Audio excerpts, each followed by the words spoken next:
The US President Joe Biden is on his way to Buffalo, New York at this hour to denounce Saturday's racist shooting massacre. He'll call it despicable. He'll spend 2 hours today meeting the families of the 10 victims, most of them black, paying respect and then denouncing white supremacy in an address to the nation. He'll urge Congress to pass meaningful gun control laws and will hope to rekindle a national debate over the easy availability of military-style assault weapons in the United States. Meanwhile, a collection of online postings suggest that the Buffalo suspect had been preparing for the racist massacre for months. He wrote details of his plans to murder dozens of black people in statements posted online over the past 5 months. The newly discovered writings were posted on Discord, a chat application. 600 pages of messages featuring thousands of lines of racist, anti-Semitic and often rambling remarks, and including details on how the suspect apparently planned and practiced for his attack, and how he paid for his weaponry. There's also repeated references to the white supremacist ideology known as replacement theory. It's a conspiracy theory that argues white Americans are at risk of being replaced in US society by immigrants and people of colour. The theory, once confined to conspiracy websites and fringe publications, has found a larger audience in recent years. Meanwhile, on the West Coast in California, the suspect in Sunday's church shooting has been identified as a Chinese immigrant motivated by hate for Taiwanese people. The suspect had lawfully purchased 2 pistols in Las Vegas and made brief comments when he was taken into custody. The individual involved in this heinous crime is David Cho, 68, of Las Vegas. Was a politically motivated hate incident, a grievance that this individual had between himself and the Taiwanese community at large. A hate crime because he targeted Taiwanese parishioners at that church on Sunday. Joining me now live from New York is WION's correspondent William Denzelo. Will, we know that Joe Biden is right now, on his way to Buffalo, and when he gets there, plans, according to White House officials, to make a blistering address in which he'll talk about what he's calling a despicable terrorist act by the alleged shooter who descended on that supermarket in Buffalo. He's also going to call for Congress to do something about gun control. But the passion of the address notwithstanding, absolutely nothing's going to change here, is it?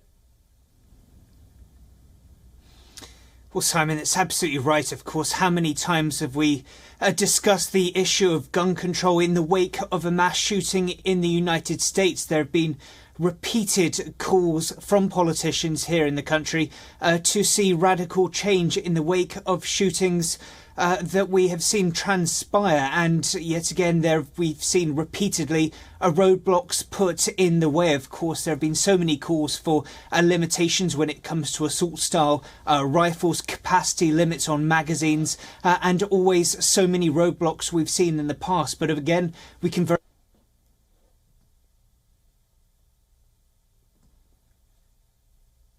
in some gun legislation, so we can expect to see a renewed push in the wake of this mass shooting in Buffalo. Now, of course, on top of the issue of gun control, we can also expect the president to describe what he is expected, according to White House officials, say this was terrorism. A White House official saying terrorism motivated by a powerful and perverse ideology. So we can also expect President Biden to go into the motives behind what transpired over the weekend. But on this issue of the spread of hate in America, and we saw that so dramatically exhibited this weekend. I mean, it literally bookended across the weekend. The shooting in Buffalo, New York, a white supremacist act allegedly. The shooting in California, allegedly, again, a hate crime targeting Taiwanese parishioners. I mean, the White House was saying yesterday it's important for Americans to call out hate wherever they see it. But at the same time, the White House press secretary held back. specifically from naming a prominent TV host on the Fox News channel here who has amplified replacement theory and essentially assisted in bringing it to the mainstream. So, I mean, how far is the White House willing to go when it talks about confronting hate, which was absolutely the motivation in many ways, Joe Biden says, for his own presidential run relating to the white supremacist marches and protests that were taking place with deadly implications in Charlottesville during the Trump administration? That's absolutely right, Simon. Of course, we all remember at his inauguration his vows to try and heal the country, to bring it together. And it obviously, in the case of these kind of shootings, show the deep schisms that remain in American society. And there's been so much blame already apportioned since this weekend, since this shooting occurred.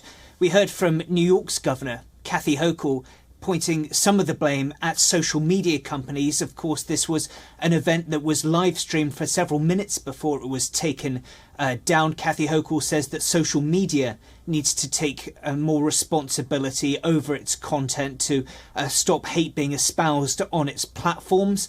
And of course, the real question, as you rightly mentioned, is what more can be done when it comes to healing these divides, and what can be done when it comes to some of the rhetoric we see, not just on minor, more fringe elements of social media, but also when it comes to mass media. And of course, you rightly mentioned the likes of Fox News that so many media commentators here in the US have been pointing to, and pointing the fact that replacement theory has been receiving a huge amount of airtime. A number of lawmakers as well very much picking up on that point of replacement theory. The likes of representatives including Newt Gingrich have mentioned replacement theory in the past as well. So of course this is a major issue that we can expect President Biden and his administration to be grilled on, and what exactly can be done to heal this nation, and for the president to live up to his promises and his mandate of addressing some of these divides that remain in American society.